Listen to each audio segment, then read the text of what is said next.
আজ আর কোন কোন দল আসতে পারে, এছাড়া আর কোনো খবর আছে কি আপনার কাছে? আচ্ছা, জাবের, আকবর হোসেন সুমনের রিপোর্টে আমরা যে বিষয়গুলো শুনছিলাম, আসলে তার বাইরে এখন আমি আপনাকে যে বিষয়টি জানাতে চাই সেটি হচ্ছে যে এইমাত্র গণফোরাম অর্থাৎ ডক্টর কামাল হোসেনের নেতৃত্বে গণফোরাম আমরা তাদেরকে প্রবেশ করতে দেখেছি ভিতরে।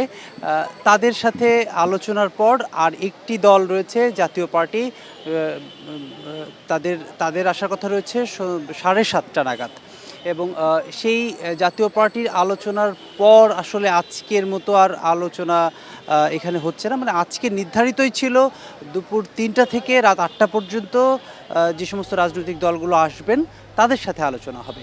এবং এখন পর্যন্ত যে আলোচনা হয়েছে সেখানে সেই বিষয়গুলো তো আকবর হোসেন সুমনের রিপোর্টে এসছে, কিন্তু তার বাইরে একটি বিষয়ও আমি একটু আপনাদেরকে জানাতে চাই যে রাত 8টায় প্রধান উপদেষ্টার যে প্রেস সচিব রয়েছেন তিনি সাংবাদিকদের আরও বিষয় বিস্তারিত বলবেন। প্রধান উপদেষ্টার সাথে যে রাজনৈতিক দলগুলোর সব আলোচনা হয়েছে সেখানে কি কি বিষয় ছিল প্রধান উপদেষ্টার পক্ষ থেকে সেই বক্তব্যগুলো আমরা পাবো। যদিও প্রধান উপদেষ্টার কিছু কথা আমরা রাজনৈতিক নেতাদের মানে যে সমস্ত দল ভিতরে গিয়েছিল তাদের কাছ থেকে আমরা যেটুকু শুনেছি যে প্রধান উপদেষ্টাও চান খুব দ্রুত একটি রোডম্যাপ দিয়ে নির্বাচন সুষ্ঠু করতে, এবং সেক্ষেত্রে রাজনৈতিক যে সমস্ত দলগুলো এখানে সংলাপে আসছেন তাদেরকে আহ্বান জানিয়েছেন যেন তাদের ভিতরে একটি সমন্বয় থাকে, কারণ সমন্বয় না থাকলে খুব দ্রুত একটি নির্বাচন দেওয়া বা নির্বাচন সম্পন্ন করা একটি কঠিন ব্যাপার। সেটি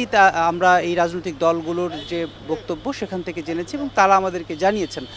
এবং তারা যেটি বলছিলেন যে খুব দ্রুত নির্বাচন তারা চান এবং সুষ্ঠু একটি নির্বাচন, সেই ক্ষেত্রে যে সমস্ত সংস্কারের কথাগুলো বলা হচ্ছিল সেইগুলোই তারা নতুন করে বলেছে যে প্রশাসন সহ বিভিন্ন নির্বাচন কমিশন এবং প্রশাসন তাদেরকে সংস্কার করতে হবে এবং আওয়ামী লীগকে নিষিদ্ধ করা এবং তাদেরকে বিচারের আওতায় আনার দাবিগুলো কিন্তু ইসলামী দল এবং অন্যান্য যে সমস্ত রাজনৈতিক দলগুলো আলোচনা করেছে তাদের মূল বক্তব্য ছিল এটি।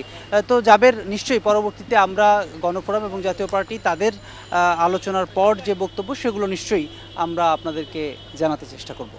প্রণব, আপনাকে ধন্যবাদ।